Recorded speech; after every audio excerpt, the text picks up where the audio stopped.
Hola, buenas tardes. Bienvenidos a este primer encuentro de 2023 del ciclo de disertaciones de tributación nacional que coordinamos junto con Fernando Diez. Les agradezco a todos por esta asistencia y Paco, ¿estás acompañamiento ahí? en un ciclo que tiene ya varios años. Les voy a pedir si se pueden mutear, por favor, a quienes van ingresando. Digo, en un ciclo que ya va por el cuarto año de realización en encuentros que han tocado muy diversos temas de actualidad en materia de tributación nacional. Hoy el encuentro no es la excepción, tenemos expositores y moderadora de altísimo nivel que van a abordar un tema de muchísima relevancia como es el de la deducibilidad de los intereses en el impuesto a las ganancias, con la profundidad y el detenimiento que el tema merece. No quiero insumir más que un minuto, pero lo merece la moderadora de este encuentro. Quiero presentarla a todos. Es la doctora Sofía Zucarino. Ella es abogada, egresada de la Facultad de Derecho de esta casa, de la UBA, con orientación en Derecho Tributario. Es especialista de Derecho Administrativo y Administración Pública en esta facultad. Webmaster y docente de Finanzas Públicas y Derecho Tributario también en esta facultad. Vicepresidente del Observatorio de Derecho Financiero y actualmente se desempeña en la Sala 1 de la Cámara en lo Contencioso Administrativo, Tributario y de Relaciones de Consumo. Así que bueno, estamos en las mejores manos. Ella luego presentará a los expositores de este encuentro. Sofi, adelante. Muchas gracias.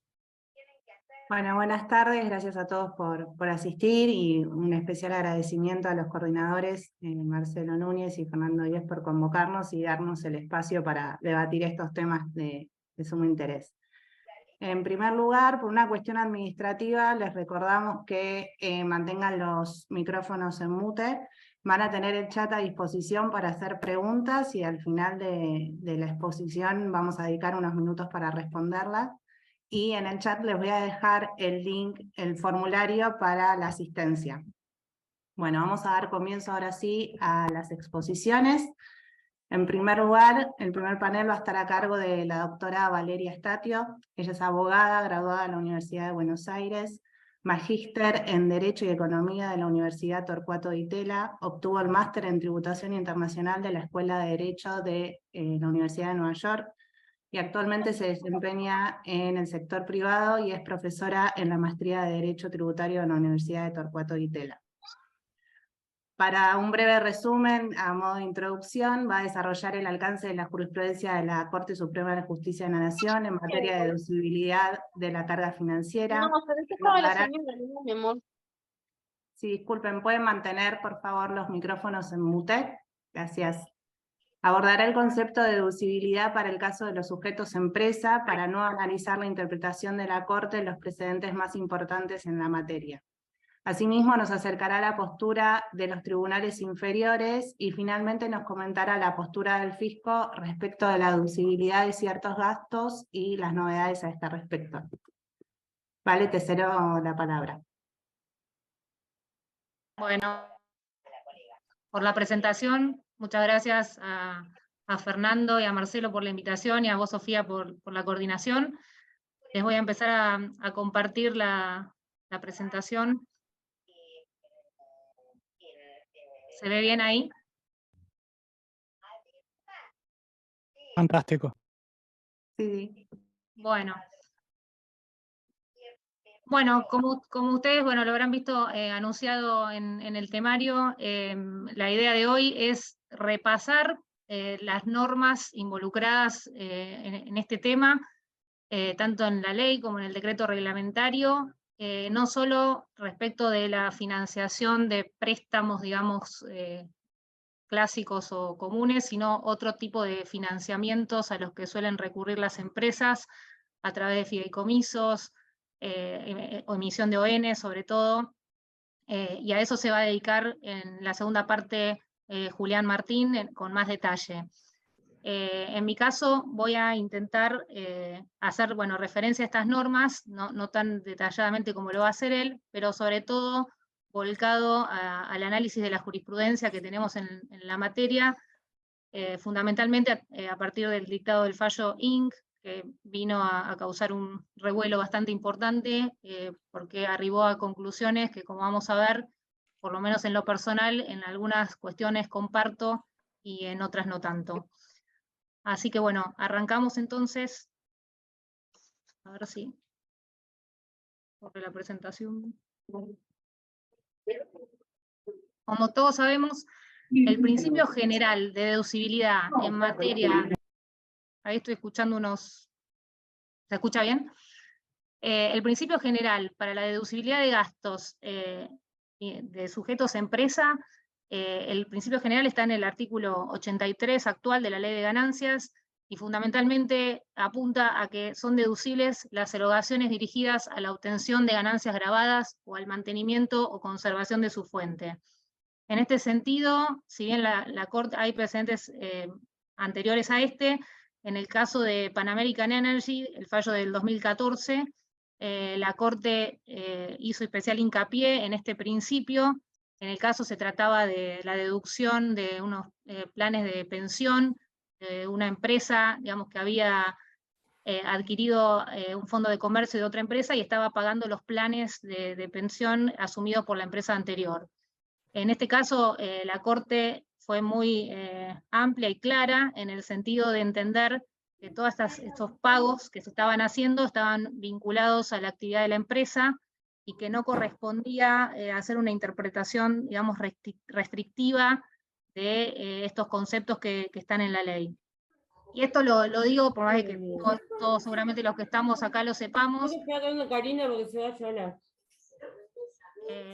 Lo digo porque creo que es el principio rector que nos va a regir ahora en toda la presentación y a donde tenemos que volver todas las veces que nos surjan dudas respecto de la deducibilidad de un gasto por parte de los sujetos de empresa. Sobre todo para la discusión que se ven muchísimos antecedentes y que incluso un poco lo discutíamos con Julián Martín en la preparación de esta charla. Ni siquiera entre nosotros estamos del todo, no estamos de acuerdo, digamos, con con qué principio prima en el caso de sujetos empresa. Aquí se ha dado la discusión sobre si el principio de afectación directa para el caso de los intereses era aplicable solamente a las personas físicas y sucesiones indivisas, o si también el principio aplica a los sujetos empresa. Como ustedes saben, hay una cantidad importante de fallos donde los contribuyentes han planteado la aplicación del principio de universalidad del pasivo, y que han tenido incluso acogida favorable por los tribunales, y otros tantos casos en los que no se ha dado lugar a este principio. Un poco a modo de anécdota, yo les comentaba que me ha tocado en lo personal, uno de los primeros temas en los que me tocó trabajar en mi vida profesional fue un caso en el que los intereses, la empresa había contraído préstamos y era un caso de una empresa que tenía actividad en el continente y en Tierra del Fuego. Era claro que realmente el préstamo había sido contraído para financiar la actividad en el continente, con lo cual era para financiar la actividad grabada. El fisco vino, digamos, con la inspección, con la determinación de oficio, sosteniendo las normas de prorrateo, diciendo que, digamos, que el préstamo debía considerarse relacionado con ambos tipos de ganancia, y pretendió el prorrateo. Y en este caso, a diferencia de lo que sucede en todos los otros fallos que vamos a ver, donde en general se vinculan más con la compra apalancada de acciones o el incurrimiento de un financiamiento para el pago de dividendos, en este caso era la empresa la interesada en que justamente se aplicara el principio de afectación directa, porque realmente estaba convencida de que podía acreditar que este préstamo estaba directamente relacionado con la actividad grabada, la actividad en el continente. Bueno, ¿qué pasó? El fisco, en el curso del devenir de la inspección y la determinación de oficio, en un momento cambia de criterio, sostiene que en realidad corresponde aplicar el principio de afectación directa a los sujetos empresa, pero hace hincapié en la fungibilidad del dinero y en la dificultad de los medios probatorios, digamos, para poder acreditar precisamente esta afectación directa. Yo les quería leer una parte que me parece elocuente.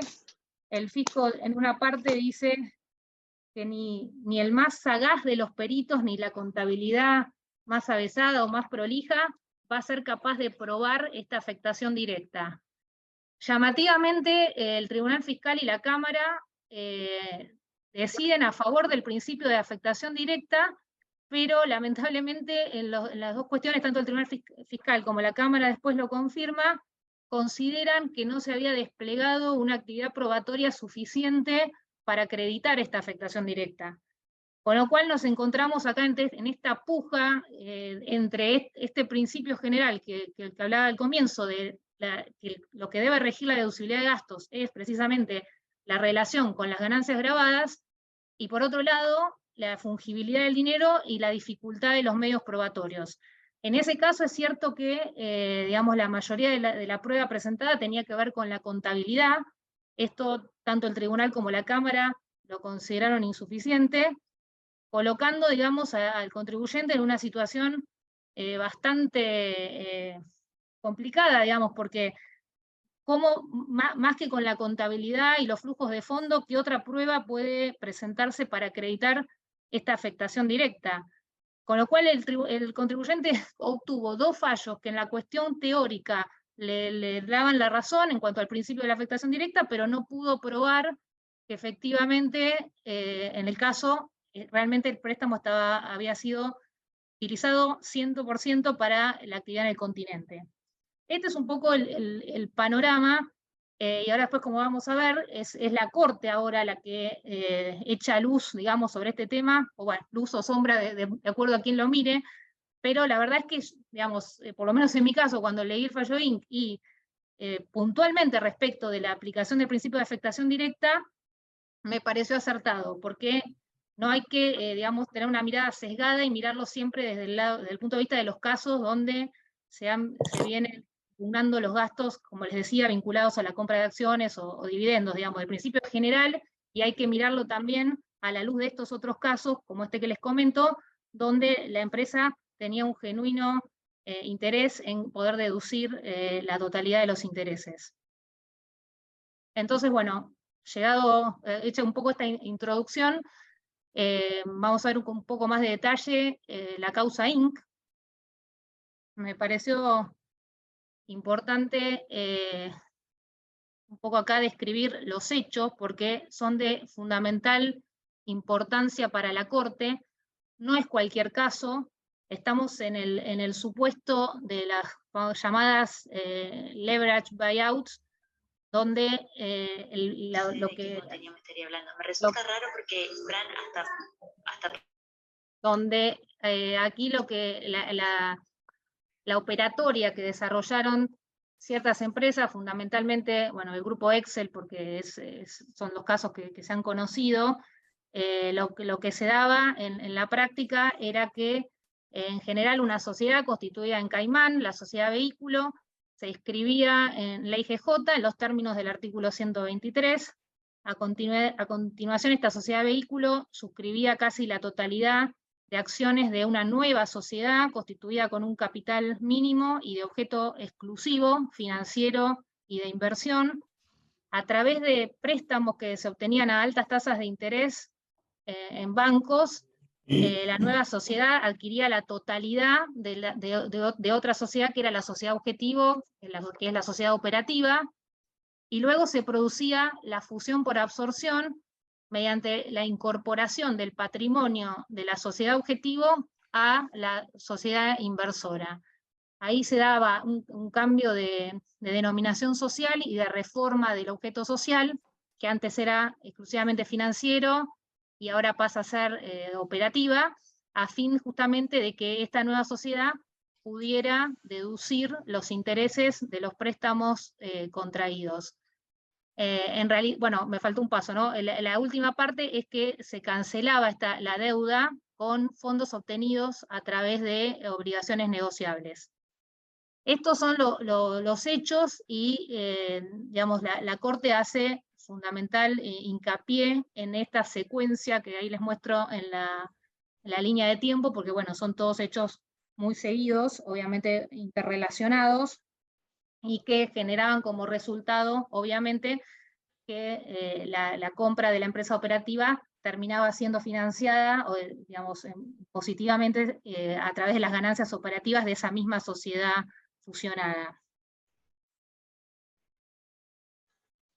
Bueno, ¿qué dijo la Corte? Digamos, yo dividí los argumentos de la Corte en lo que tiene que ver fundamentalmente con el régimen general de deducibilidad de gastos y luego en el análisis que hace respecto de la deducibilidad de las obligaciones negociables.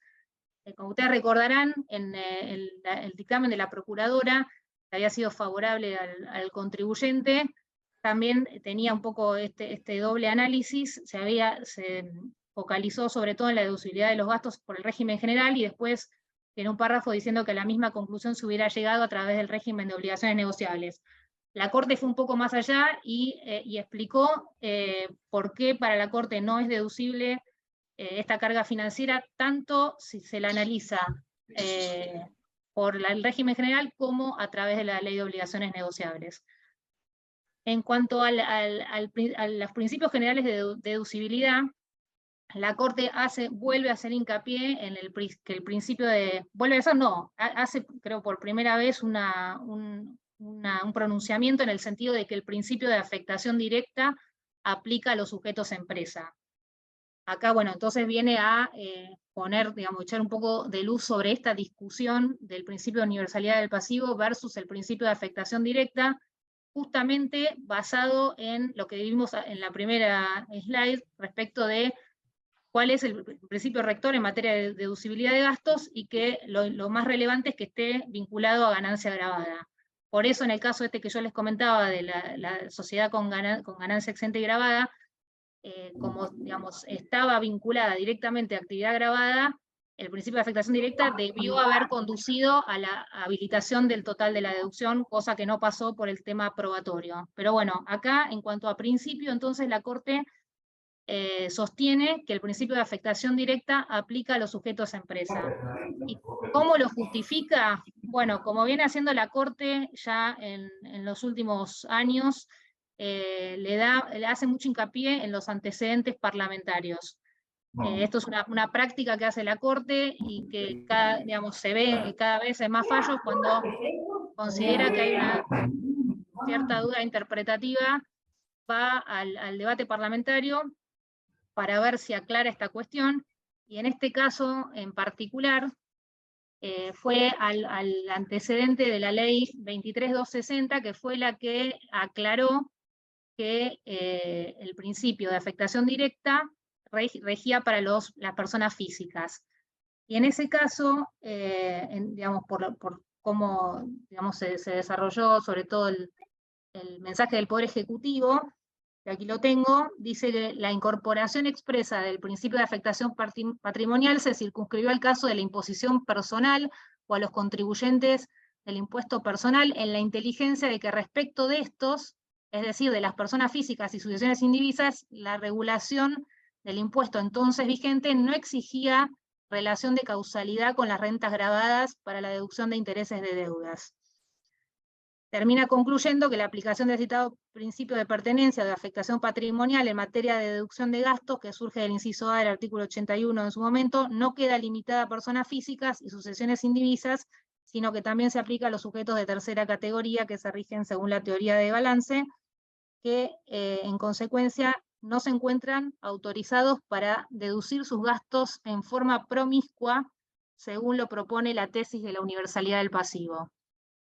Quiere decir entonces que la Corte recurrió al antecedente parlamentario que fundamentó la necesidad de hacer esta aclaración respecto de las personas físicas, respecto de las cuales no estaba claro que regía este principio, pero que ello no indica que el principio no sea aplicable a las personas jurídicas, precisamente por la relación que debe tener todo gasto con la generación de ganancias gravadas. Hasta aquí es donde, al menos a título personal, puedo compartir teóricamente la aplicación del principio. El problema viene en la segunda parte, digamos, la conclusión que se deriva a través de esto en el caso concreto, y es que la Corte entendió que no existía vinculación del financiamiento con la obtención de ganada agravada en el caso concreto de la compra de apalancada de acciones, seguida de la fusión que comentamos hace unos minutos. ¿Cuál es el problema? Y aquí sí me parece que está la gran controversia, que la Corte, digamos, termina asumiendo una conclusión, pero sin abordar un tema que me parece fundamental en todos los casos, generalmente la mayoría que versan sobre esta cuestión, que es la naturaleza de los dividendos o de otras ganancias que pueden generar las acciones. Lamentablemente se perdió aquí una gran oportunidad de tratar este tema, que algunos fallos de instancias inferiores sí lo han tratado, como por ejemplo el fallo Telecom, me parece muy ilustrativo en este sentido, que ahora lo vamos a ver, digamos, pero digamos, hay fallos que han hecho una descripción muy elocuente, muy acertada respecto de la naturaleza de los dividendos. Como ustedes saben, los dividendos tienen la particularidad de ser ganancias no computables, y aquí se ha dado la discusión sobre si a los efectos de la deducibilidad de gastos, esta ganancia no computable debe ser asimilada a ganancia no gravada o exenta. En mi opinión, es claro que los dividendos no pueden ser asimilados a ganancias no gravadas o exentas.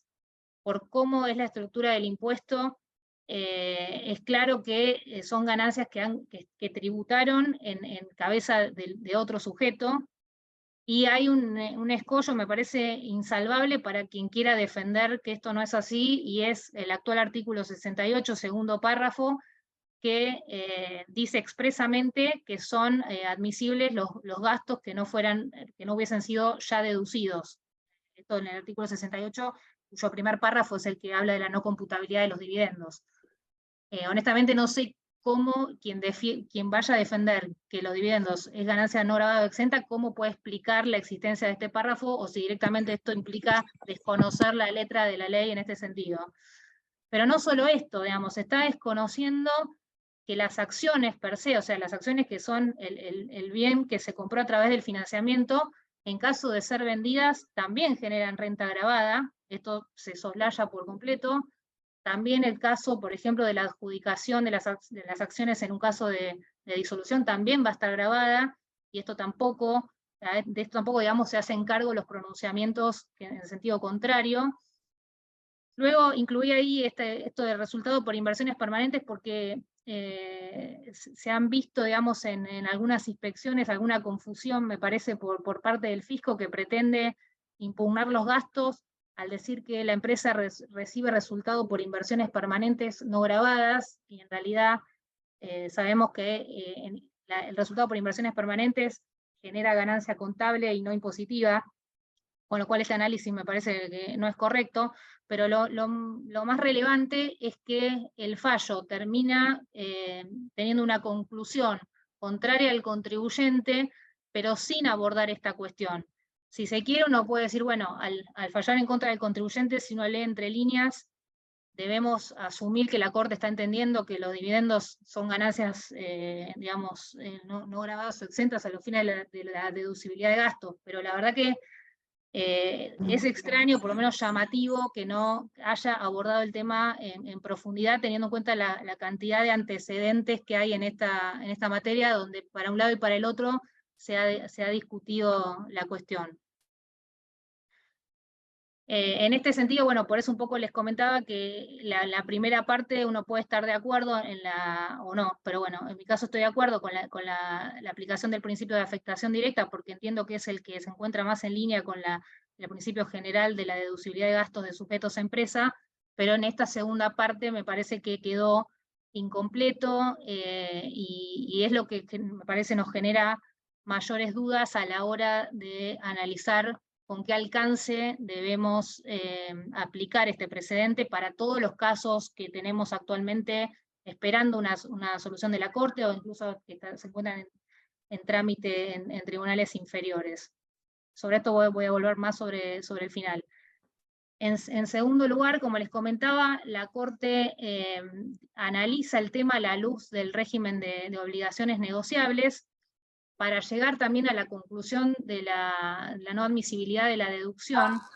Y en este caso, en lo que hace hincapié es en que las ventajas, lo dice, bueno, está ahí en el slide, las ventajas impositivas que consagra el régimen de la ley de ONs tiene por objeto facilitar la obtención de fondos del mercado de capitales para destinarlos exclusivamente al financiamiento de actividades productivas por parte de empresas privadas.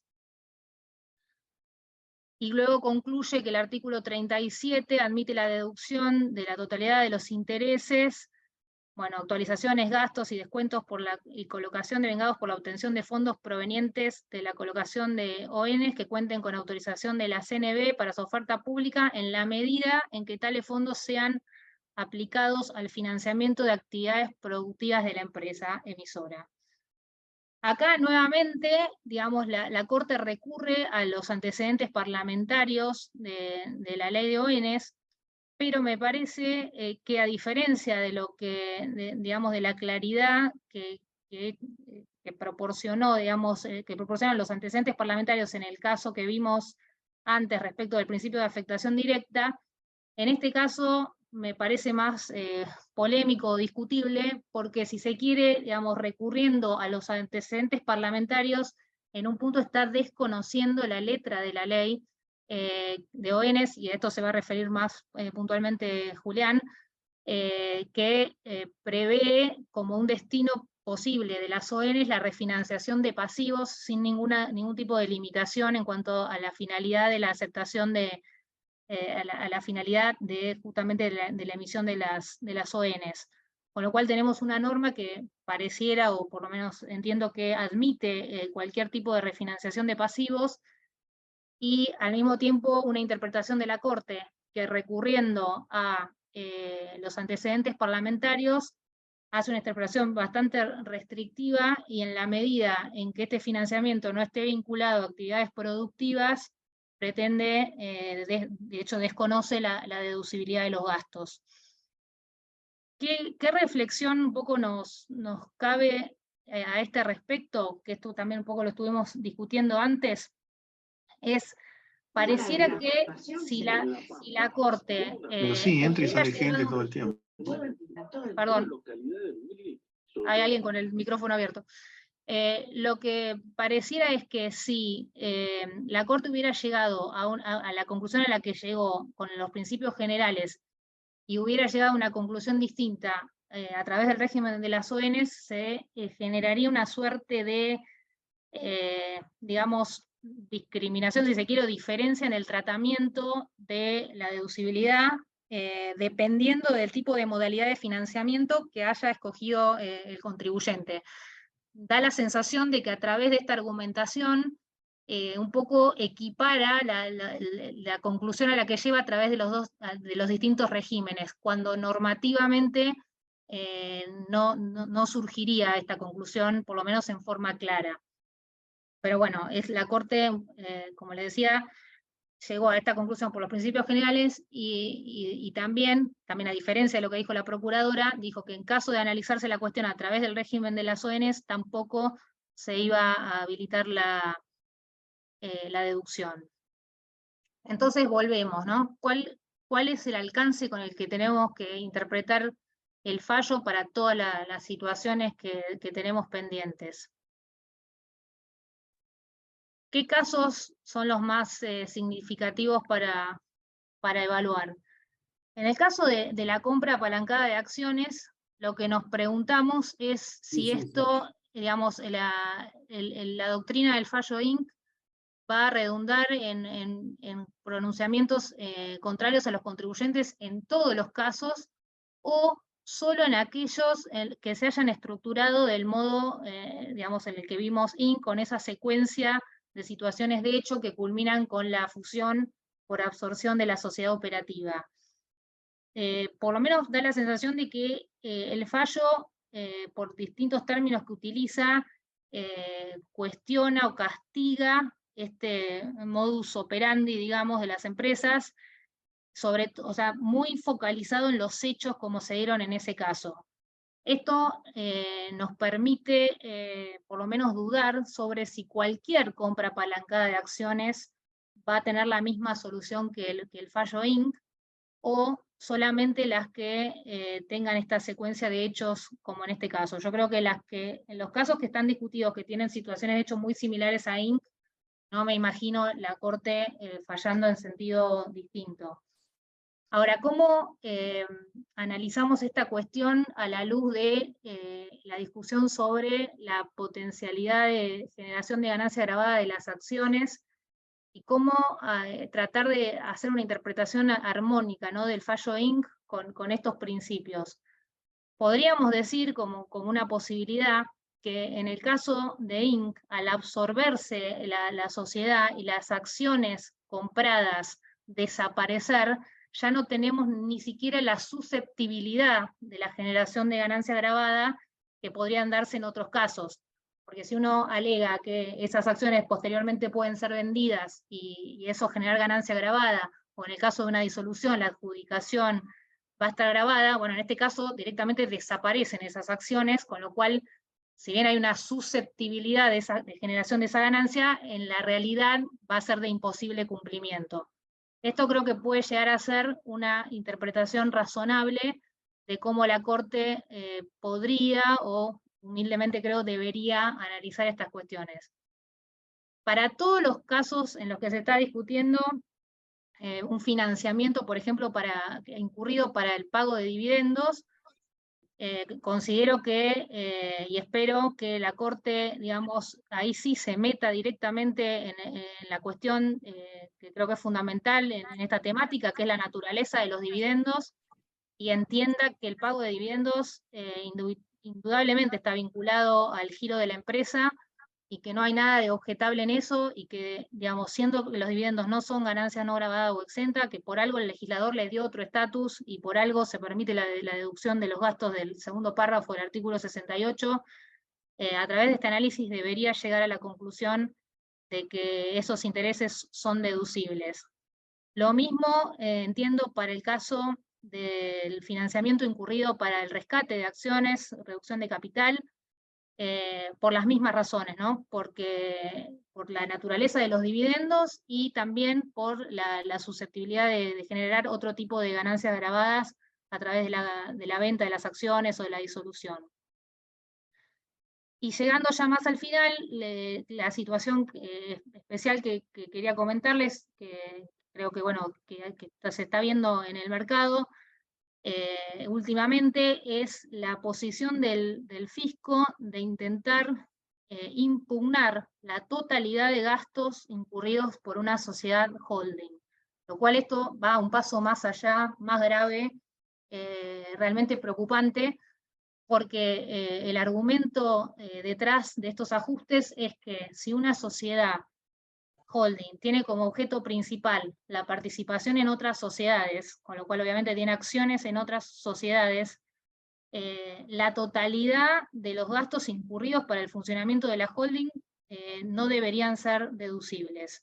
Más allá incluso de casos donde la sociedad tiene otro tipo de ingresos, por ejemplo renta financiera gravada o algún otro tipo de ingreso, quizás de menor cuantía, pero que efectivamente son indudablemente ganancias gravadas, ni siquiera permite ahí un prorrateo. O incluso hemos visto situaciones en las que diferentes inspecciones empiezan con un planteo de prorrateo para después ya en la determinación de oficio impugnar la totalidad de los gastos. Esto, bueno, obviamente me parece muy grave, me parece que no tiene asidero en ninguna norma.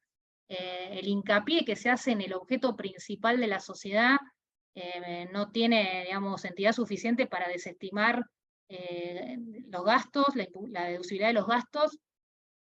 Digamos, obviamente no estoy de acuerdo ni que en este caso en la impugnación de ninguno de los gastos, pero menos aún restringiendo incluso la posibilidad de deducir los gastos en la proporción de estos ingresos que ni siquiera el fisco discute que son, de estas ganancias que discute que son gravadas. En el caso que les comentaba de ganancia financiera, además, no es que discuten el carácter de la ganancia gravada, sino que lo desestiman por no ser el objeto principal. Esto me parece que es un tema vigente, muy preocupante, y por eso me parece importante que sobre el tema de la naturaleza de los dividendos y el carácter de las acciones haya un pronunciamiento de la Corte en este sentido. Aquí, más que nada, esto lo dejo para consumo de ustedes, pero bueno, hemos hecho una especie de clasificación de los fallos más relevantes en la materia, bueno, con una cruz roja en los casos que son desfavorables al contribuyente y un tilde verde en los casos favorables, clasificados por la finalidad del financiamiento. Esto, bueno, se los dejo, digamos, pero están divididos por la compra apalancada de acciones, financiamiento a través de ONs, prorrateo de gastos debido a la percepción de dividendos, con toda la discusión que acabamos de tener, el financiamiento para la distribución de dividendos, financiamiento para el rescate de acciones, con estos fallos conocidos en sentido contrario de Swift Armor, que lamentablemente luego no tuvieron fallos de instancias superiores. Y finalmente, bueno, un poco ya lo adelanté, respecto de los ajustes del fisco, además de esto que les comentaba, de la impugnación de los gastos, de la totalidad de los gastos incurridos por una sociedad holding, también hemos tenido conocimiento de algunos casos donde el fisco, cuando el contribuyente alegó la venta de las acciones en cuestión, aceptó que el gasto de financiamiento integrara el costo de las acciones y se tuviera en cuenta en ese momento de la venta, y no, bueno, como la deducción de gastos. En ese caso, dependiendo, bueno, de la situación del contribuyente, quizás hasta por un tema de periodos fiscales le convino esa solución, y en algunos casos no se siguió litigando, pero bueno, un poco para ver la postura del fisco en ambos casos, esto es un poco lo que estamos viendo actualmente. Así que bueno, con esto no sé si fui muy rápido, pero los dejo con Julián y luego quedamos abiertos a las preguntas. Excelente, doctora, muchísimas gracias. Gracias. Bueno, antes de comenzar el segundo panel, les recuerdo por favor que mantengan los micrófonos en mute. La verdad es que somos muchos y van ingresando gente y se complica, pero por favor manténganlos en mute. Vamos a comenzar a presentar el segundo panel, que va a estar a cargo de Julián Martín. Él es contador público nacional, recibido en la UBA, realizó posgrados en la Universidad Católica en Derecho en Tecnología de FinTech, es director del posgrado de la Universidad de Belgrano sobre tributación en negocios digitales, además es profesor en posgrados tributarios en universidades varias. También es autor y coautor de 21 libros, siendo premiado por la Asociación Argentina de Estudios Fiscales por su obra Securitización, Fideicomiso, Fondos de Inversión, Leasing y Tratamiento Impositivo. Autor de más de 300 artículos, relator, panelista y presidente de diferentes congresos y jornadas tributarias, y relator y panelista del Congreso Instituto de Analistas Financieros en Australia, en el tema particular tributación en servicios financieros. Julián nos va a hablar, va a comenzar analizando algunos artículos en relación con deducciones posibles en el impuesto a las ganancias, mencionará la diferencia entre ganancias no gravadas y ganancias no computables y la importancia de ello para evitar la doble imposición, desarrollará también el concepto de universalidad del pasivo financiero y en ese marco evaluará qué gastos son deducibles y en particular los intereses de financiación. Y finalmente enunciará los distintos métodos de financiación y sus características principales. Julián, te cedo la palabra. Bueno, muchas gracias. Buenas tardes para todos y lamento que tengo problemas con la pantalla, así que hice todo lo posible y lo imposible, porque cuando me conecté en ese momento no sé qué ocurrió con la máquina y quedé fuera de pantalla. Pero bueno, bueno, ya está, listo. Ya está la presentación. No hay problema, yo la voy manejando, Sofía. Te agradezco que la hayas puesto. Se ve bien el material. Bueno, agradezco la invitación que me ha dado la facultad y a los organizadores por todo este esfuerzo, porque realmente se planificó hace bastante tiempo. Y bueno, en realidad yo lo que quiero plantear, a ver, si tuviera que hacer un resumen ejecutivo, como una suerte de la síntesis de lo que voy a hablar, sería, el principio general es, yo puedo deducir cualquier gasto o interés en la medida de la vinculación con renta gravada. El segundo punto es, cuando tengo que hacer prorrateo, y después lo vamos a analizar, en la base de prorrateo entra la ganancia gravada, la exenta y la no gravada. Y vamos a ver que la ganancia no computable es justamente la que genera toda esta discusión respecto del artículo vinculado con que los gastos relacionados, gastos de intereses, todo conceptualmente lo mismo, pero relacionados con el cobro de dividendos, el fisco no ha aceptado su deducción. Y después vamos a concluir respecto de que ciertas formas de financiamiento, por el marco legal que tiene esa forma de financiamiento, es mucho más conveniente para una empresa respecto de otras formas de financiamiento. Y el argumento es porque hay una ley especial que prevalece sobre la ley del impuesto a las ganancias. Estos son los tres tópicos que voy a tratar de concluir en esta breve charla, pero esto es lo que entiendo que ustedes se tienen que llevar, digamos, como idea principal.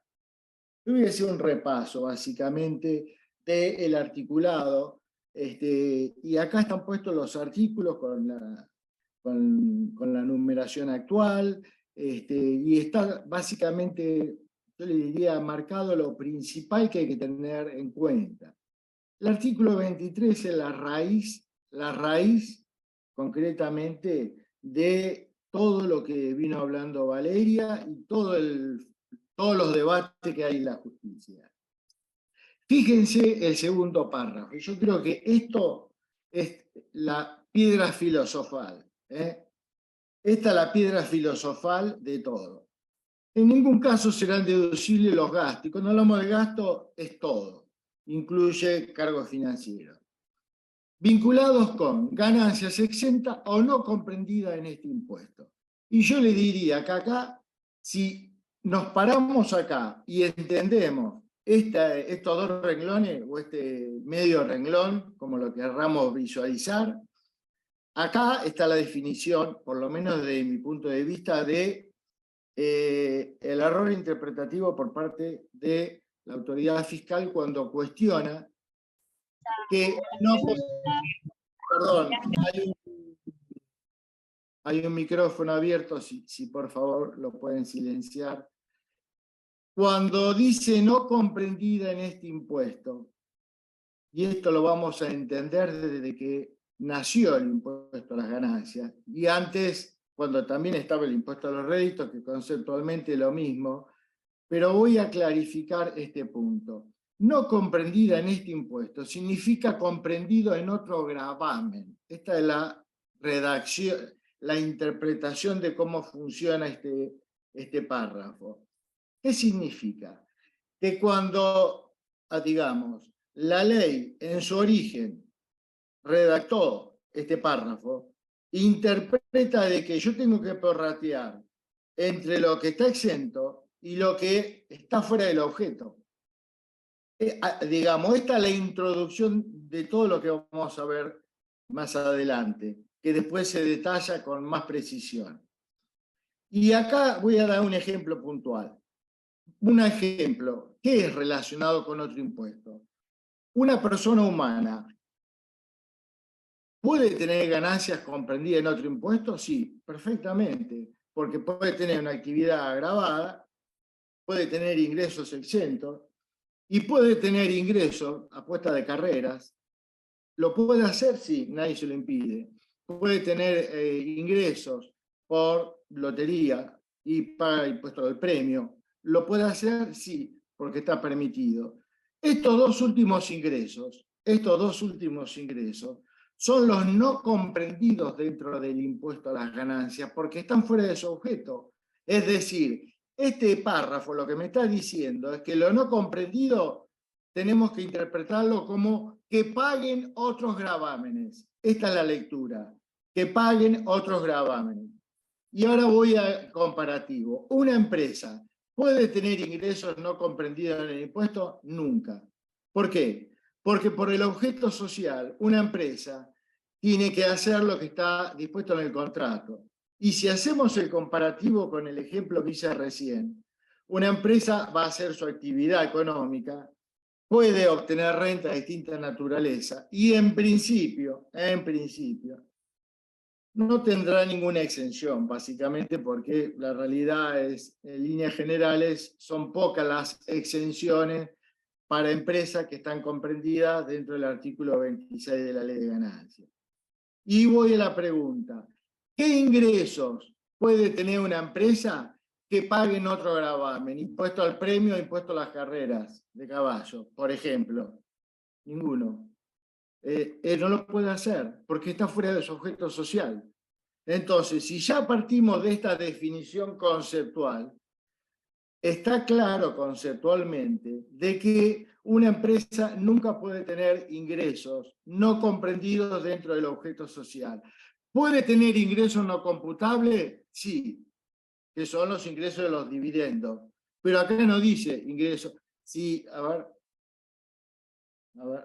se fue de órbita, Sofía, y estábamos en la primera presentación.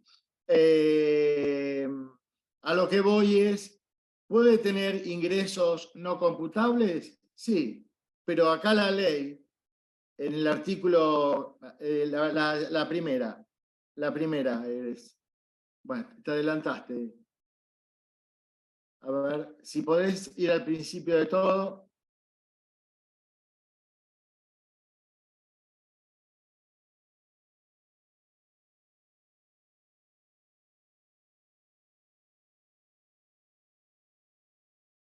¿La estás bajando la página? ¿La presentación? Sí, perdón, se trabó la computadora. Ya estoy compartiendo. A ver. Disculpen. A ver. Ahí está, pará.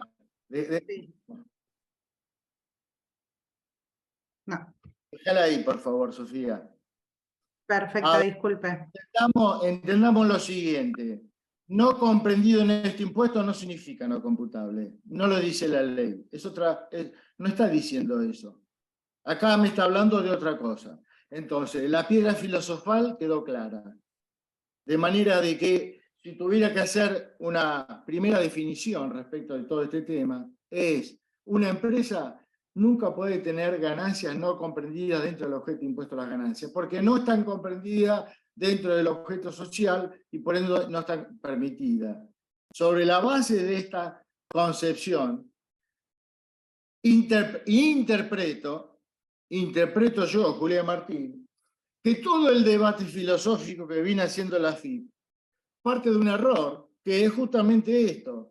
Una empresa es distinto de una persona humana, porque la persona humana sí puede tener, y esto sí puede ser previsto para la persona humana, pero nunca está previsto para el sujeto, nunca está previsto para un sujeto empresa, porque por el contrato, por lo que dije recién, tiene una definición de lo que puede hacer. Si ustedes se encuentran en un balance de que la empresa tiene ingresos por haber apostado en carrera de caballo o comprado billete de lotería, yo le diría que ese balance, lo primero que hace el auditor es llamarle la atención de decir qué hacen con la plata.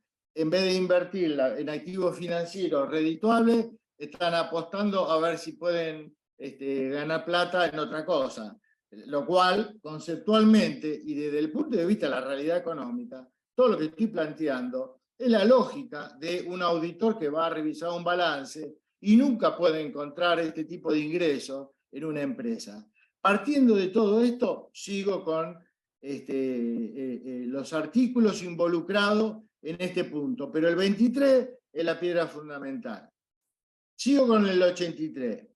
Y cuando habla de, llamémosle, la forma de prorrateo, me dice de la posibilidad de la deducción en la medida de la vinculación con ganancias exentas y respecto de las ganancias exentas y no grabadas, concretamente lo que está planteando, la deducción se hará de las distintas fuentes en la parte o proporción. Y sobre esto, parte o proporción, y esto es un tema que viene desde hace tiempo, ya lo analizó Valeria, y en realidad parte es porque conceptualmente para el concepto de parte es aplicable para persona humana en función de que de los patrimonios relacionados con actividades habituales que generen o una renta gravada o una renta exenta. Por eso habla de parte. Y proporción, porque el sujeto empresa, que no requiere habitualidad, entonces ahí a él sí se le aplica el concepto de proporción, porque él tiene que prorratear, ¿se entiende? Ahí está la diferencia entre parte y proporción. Pero fíjense ustedes que el artículo 83 ya me agrega una palabrita y a diferencia del 23 me dice entre exenta y no grabada. No me dice exenta y no comprendida con el impuesto. La respuesta es conceptualmente lo mismo. Lo único que cambia es una expresión distinta. No comprendida con el impuesto o no grabada es lo mismo, porque significa que está fuera del objeto del impuesto a las ganancias. Y me remito a todo lo que dije antes. Esto es solamente lo que quiero decir. Y aclaro, acá, ni en el 23 ni en el 83, el prorrateo me menciona incluir la ganancia no computable. Razón por la cual yo nunca puedo incluir ganancias no computables si en la ley no se lo prevé. ¿De acuerdo? Y voy al 85. Lo único que hace el 85 es solamente para los financiamientos entre compañías vinculadas, locales o del exterior, establecer topes en la deducibilidad. Esto es algo que solamente tienen que tenerlo en cuenta. ¿Por qué? Porque a partir de la 27430 del 2018, los financiamientos que pueden ser intercompany entre empresas argentinas tienen esta limitación que hasta el año 2017 era aplicable solamente para el financiamiento que provenía por una vinculada o la casa matriz del exterior. Lo que se agrega a partir del 18 es si el financiamiento se da entre grupos económicos locales, también resulta aplicable la limitación al tope a la deducibilidad, que es un monto de 1 millón de pesos o el 30% del EBITDA impositivo de los dos el mayor. Conceptualmente es esto, que lo planteo al solo efecto de saber, digamos, cuáles son, llamémosle, los pasos o la hoja de ruta dentro de ese checklist que ustedes deben tener cuando analizan la deducción de la carga financiera. Si voy a la página siguiente, Sofía, gracias. Observen lo siguiente. A ver, yo planteé un ejemplo de una ganancia para que ustedes vean que dentro de la desprolijidad que yo comenté recién, ustedes dicen, pero a ver, Julián Martín está diciendo que no comprendido dentro del impuesto es el caso que mencioné, los dos casos que mencioné, y que en una empresa nunca resulta aplicable. Entonces, ¿para qué se rompieron la cabeza todos los jueces y los tributaristas? Bueno, a ver, yo lógicamente considero que la AFIP está cuestionando algo sobre la base de una fundamentación que desde mi punto de vista, y en base a lo que dije recién, no tiene, digamos, sustento. Y fíjense ustedes que la propia ley tiene una incorrecta redacción, porque no solamente está la palabrita no grabada o fuera del objeto, hacerlo, sino que me incluye como ganancia exenta la ganancia en el artículo 26 de las herencias o donaciones. Y yo hago este razonamiento.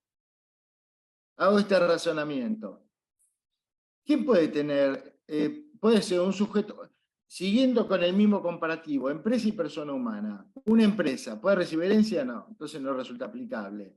Entonces, digamos, una empresa cuya renta se presume habitual, la herencia que pueda recibir está exenta. Entonces le resulta aplicable el inciso este. Y la respuesta es, bueno, pero una empresa no recibe herencia.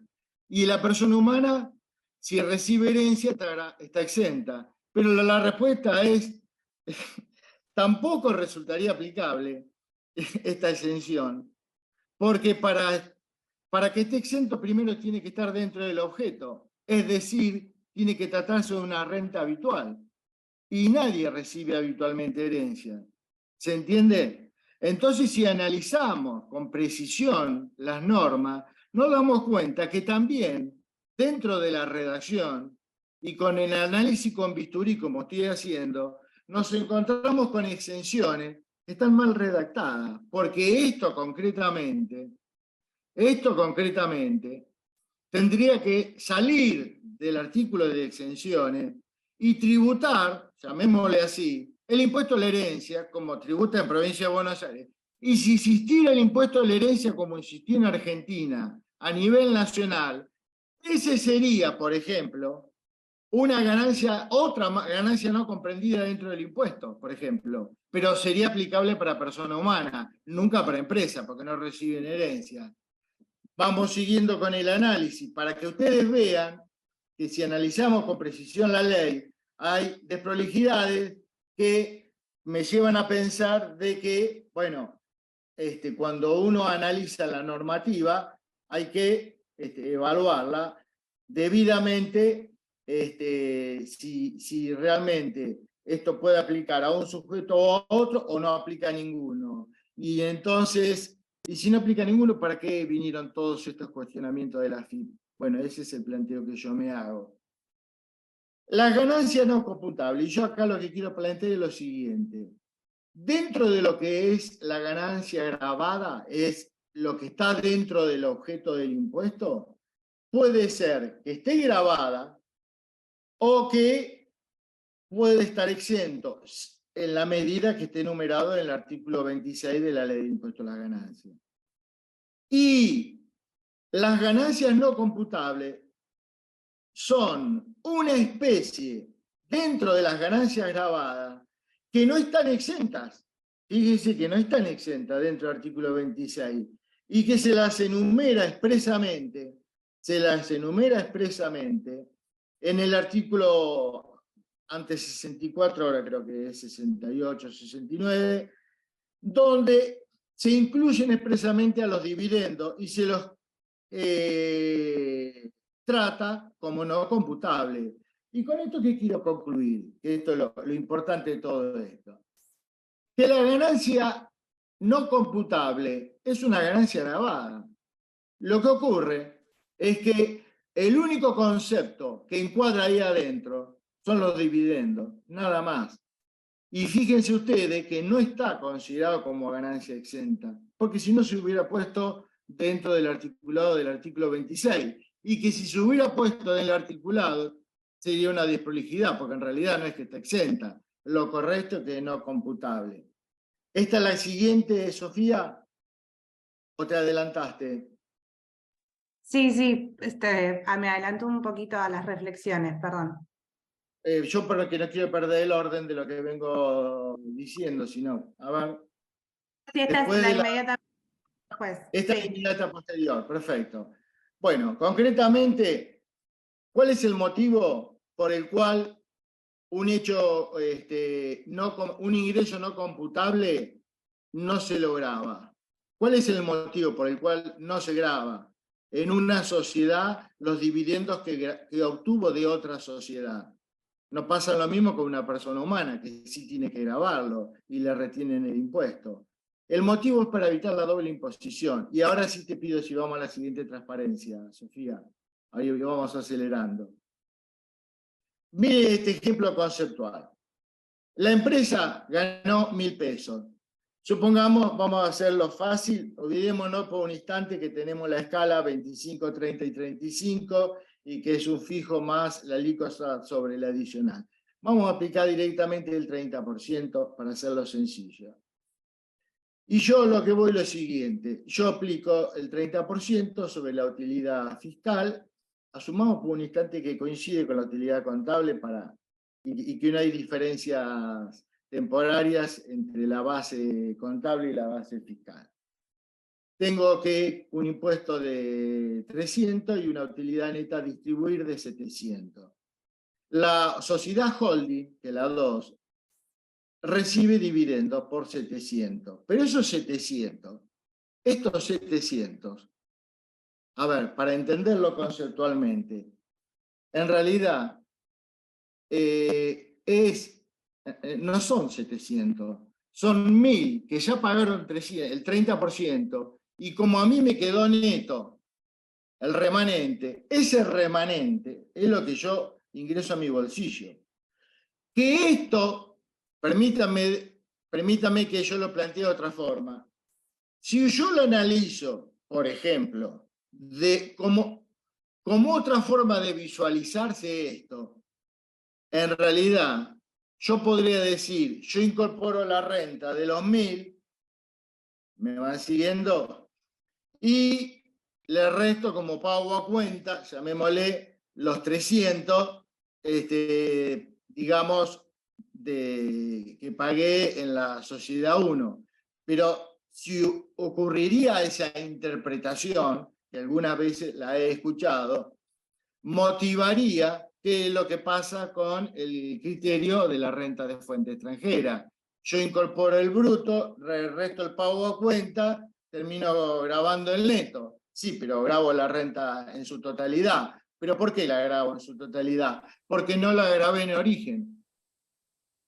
Ahí, perdón, a lo que voy lo siguiente, perdón. No es que no la grabé en origen. Tributó en origen y lo pagado en origen lo descuento acá. Y acá lo incorporo. Pero porque el criterio es distinto.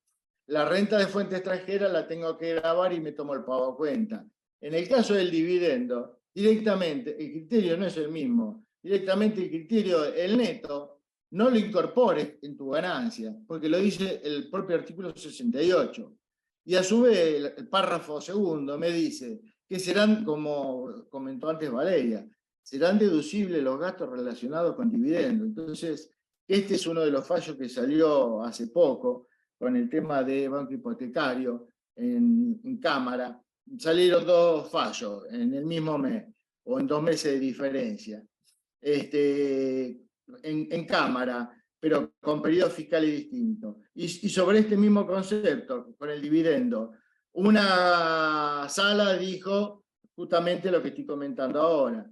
¿Qué sentido tiene el segundo párrafo que permite la deducción de los gastos relacionados con dividendos? Comentario que lo planteo porque la Cámara falló a favor. Y la otra sala, sobre el mismo contribuyente, banco hipotecario, pero referido a otros periodos fiscales, interpreta el criterio de, digamos, la mayoría de la jurisprudencia de considerar de que tengo que prorratear todo gasto relacionado con esos dividendos. Lo que quiero plantear es que ni la propia justicia se pone, llamémosle, en comunicación entre ellos. Estamos hablando de Cámara, donde teóricamente estarán, me imagino, en comunicación, como para decir, estamos opinando sobre este mismo caso. Yo voy a hablar del periodo 2007 y voy a hablar del 2008 y el 2009. Yo resolví que no hay que prorratear y vos resolviste que hay que prorratear. Y yo me pregunto, ¿hay diálogo? ¿Hay diálogo entre los jueces previo a emitir un fallo? Porque es la base de la comunicación para que pueda emitirse una opinión, y más en temas de esta envergadura. Y lo que más llama la atención es el mismo contribuyente, lo que cambia son 2 periodos fiscales y estuvieron resolviendo con diferencia de un mes. Donde esto es lo que llama la atención básicamente a alguien como asesor y a las empresas en general, de decir, ni la justicia se pone de acuerdo con el mismo caso donde lo único que cambia son los periodos fiscales. Pero yo quiero seguir con este ejemplo. Si yo, en vez de tener holding 2, puedo tener holding 8, puede ocurrir que la sumatoria de las impugnaciones que hago por los cuestionamientos por parte del fisco den lugar a que el monto que prorrateo y que no me permite deducir en la holding 2, 3, 4 hasta la 8 pueda ser mayor que la materia imponible. Entonces llegamos al delirio de decir no puedo impugnar gastos en la sumatoria de la holding que sean superiores al valor de la materia imponible en origen. Y yo lo que voy es que el impuesto a las ganancias, a lo que voy es conceptualmente, es que tiene que tributar, la renta tiene que tributar una sola vez la alícuota del gravamen. Y esa renta no tiene que tributar más, por más que siga esa renta trasladándose a potenciales sujetos que la vayan cobrando, que es el caso que estoy comentando. Porque si no se distorsiona el concepto de alícuota efectiva. La alícuota efectiva no puede ser más allá de la alícuota del gravamen sobre la renta gravada. Y la renta gravada fue la renta en origen, en la sociedad 1. Y si se da lo que comenté en este ejemplo que yo planteé así conceptualmente, donde puedo tener numerosas holdings, puedo llegar al absurdo de impugnar una sumatoria de gastos que realmente pueda superar la base imponible en cuestión en el momento 1. Seguimos, así voy acelerando, Sofía. Esto ya lo comenté, bueno, lo comenté antes respecto de la proporción o parte, la siguiente. La siguiente. Acá quiero solamente hacer, no, bueno, déjala ahí en la anterior, Sofía, porque en la anterior solamente el último punto, el hecho de,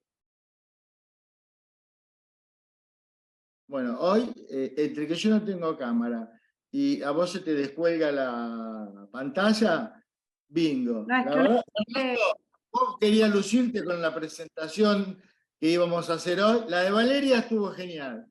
Ahora yo creo que con la mía, la verdad que si había expectativas, bueno, por lo menos rescaten las palabras. Olvídense de la grabación. Yo siempre digo, hay que bajar las expectativas. Cuando uno tiene mucha expectativa, después las frustraciones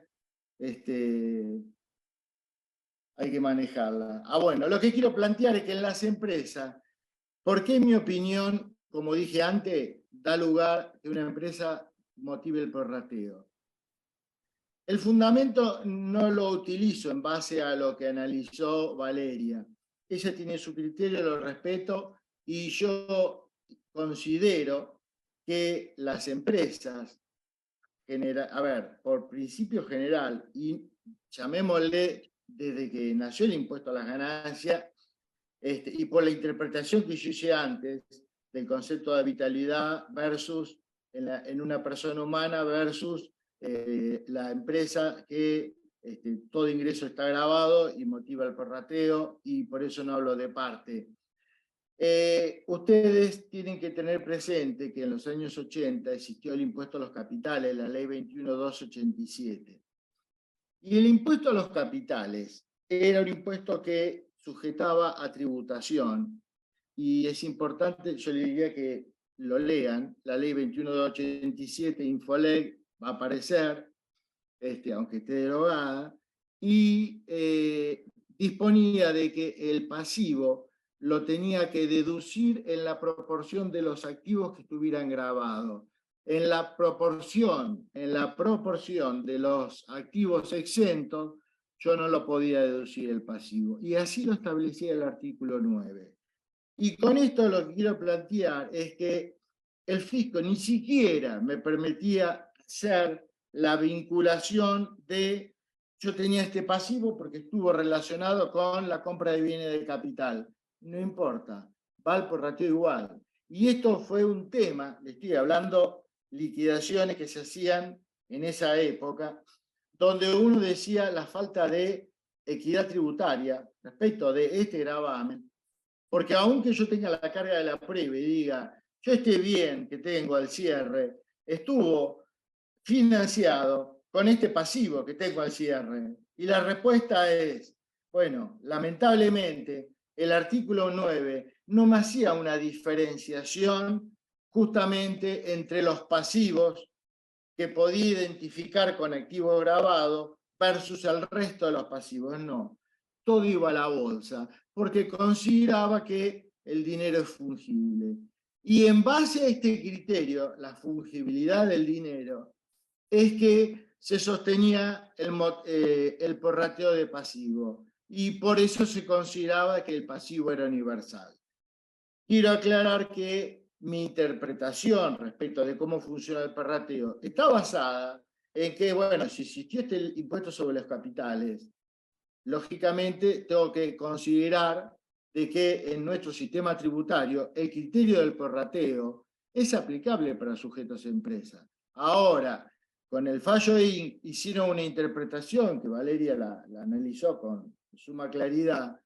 Y ojo, yo puedo no compartirlo, pero mi fundamentación está dada justamente no en el fallo está dada en que el sistema tributario argentino se basó en el principio de universalidad de pasivo cuando tuvo durante más de 10 años un tributo que motivaba el prorrateo de pasivo independientemente de que tuviera afectación directa con un activo que estuviera grabado. Pero bueno, esto es historia antigua, pero sirve para refrescar justamente con el tema de lo que estoy analizando.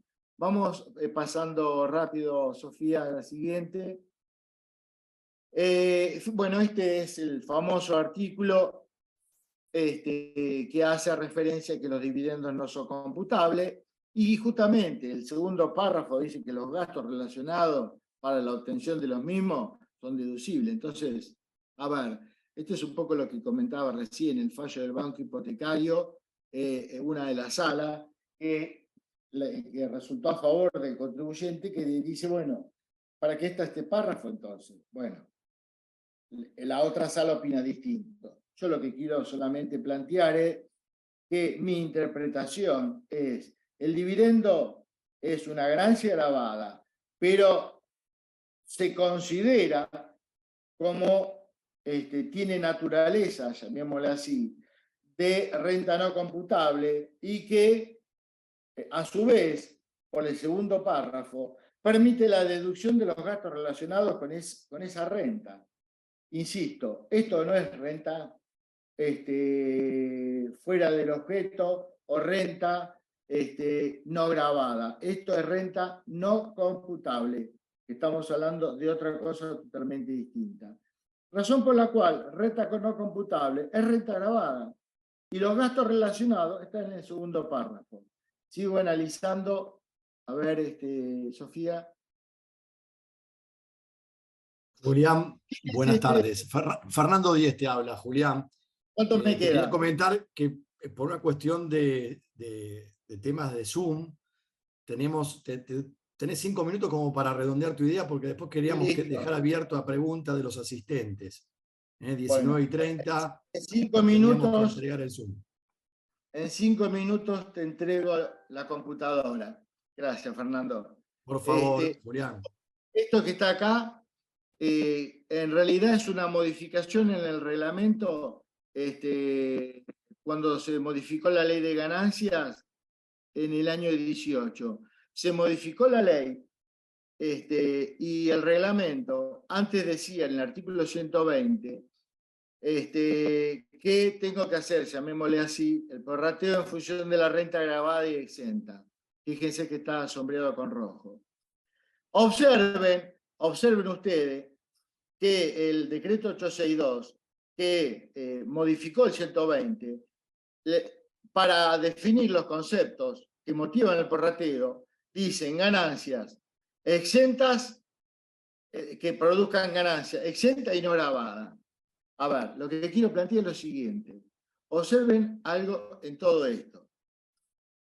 Arriba, antes, hasta el 17, yo tenía que impugnar los gastos relacionados con ganancias exentas. ¿De acuerdo? Y me decía, usted prorratea entre lo grabado y lo exento.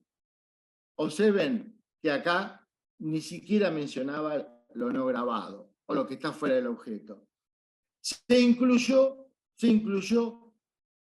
en el reglamento la palabrita exenta y o no grabada, como diciendo de que la no grabada, la que está fuera del objeto, la tengo que meter para el prorrateo, y como dije antes, una empresa no tiene este tipo de ganancias.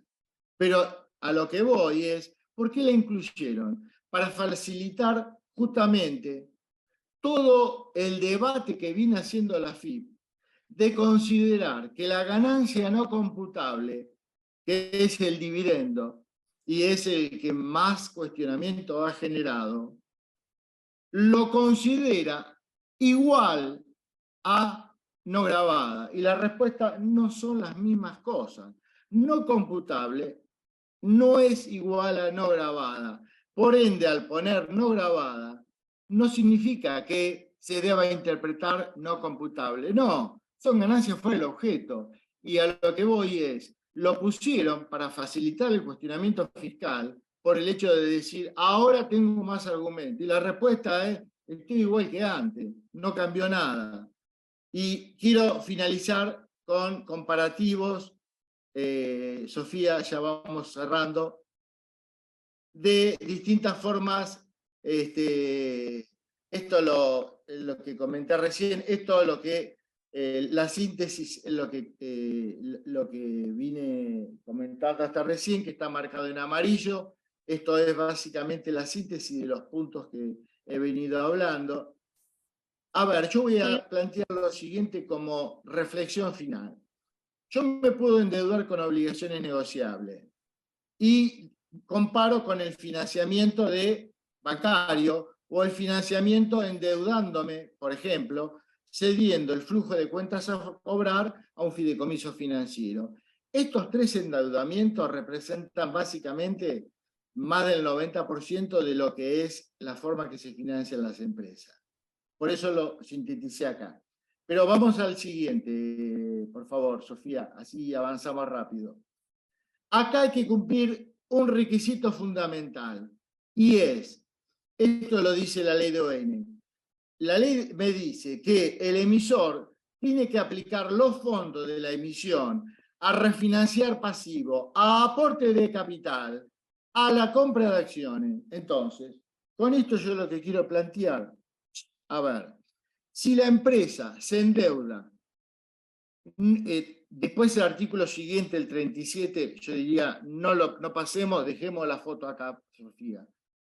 Es que si la empresa compra acciones y se endeuda vía la emisión de ON, no tengo limitación, básicamente, en cuanto ni a tope si me financiera con una vinculada.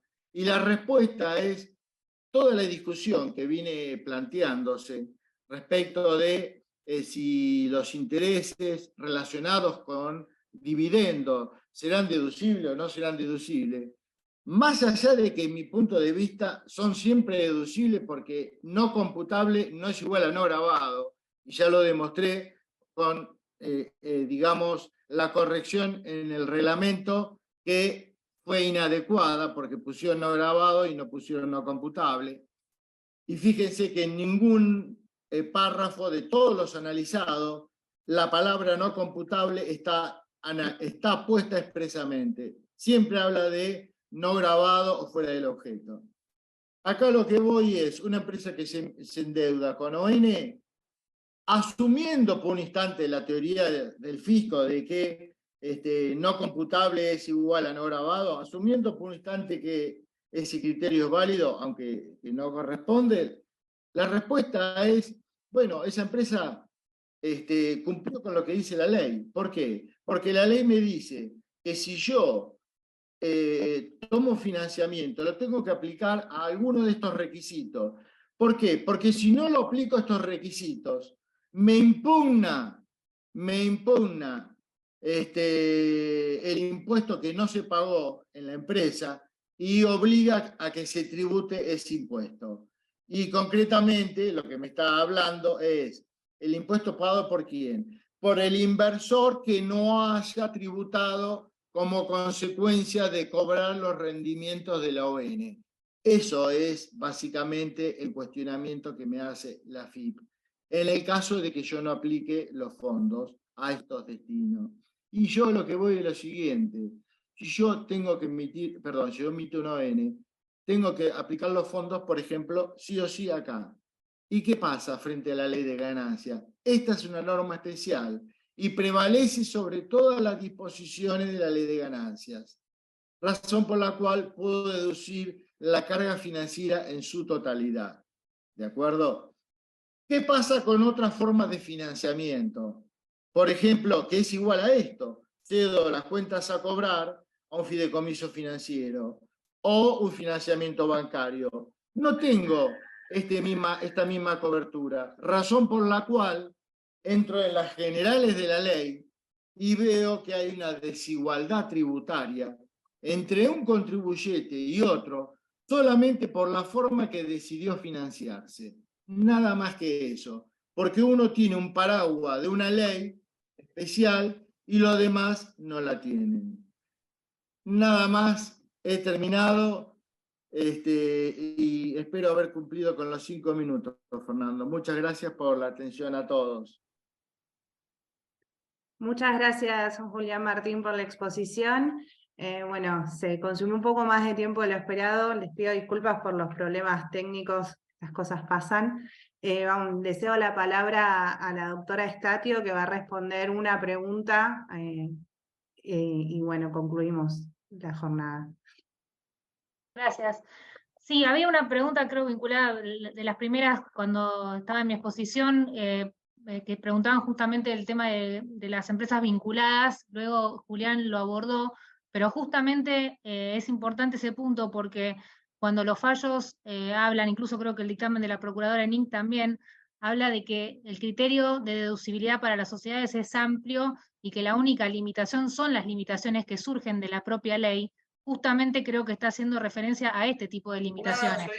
O sea, es claro que en ese caso, obviamente, se va a aplicar la limitación que corresponda en el caso de ser vinculadas.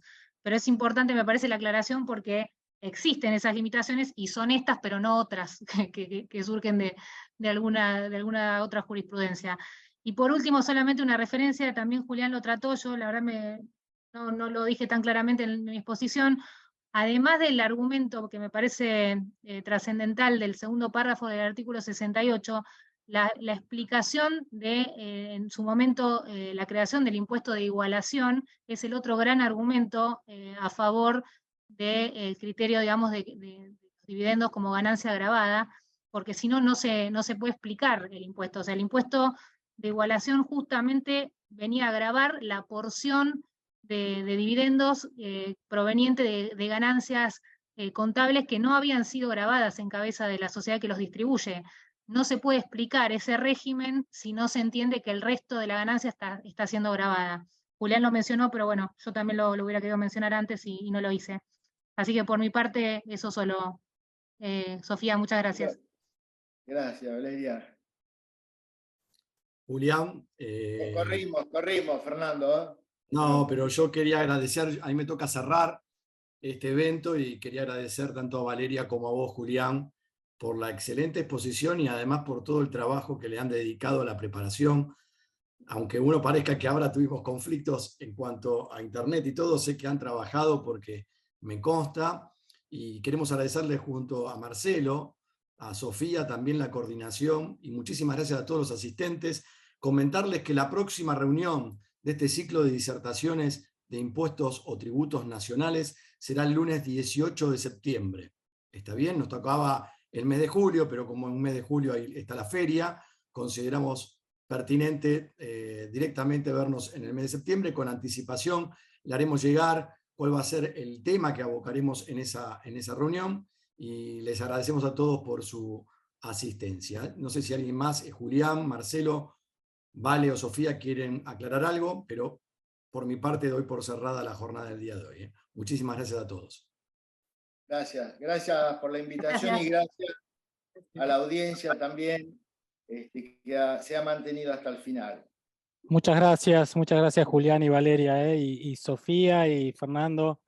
Brillante el trabajo, se nota, como bien dijo Fernando, hay mucho trabajo atrás de esto. Así que felicitaciones y muchas gracias.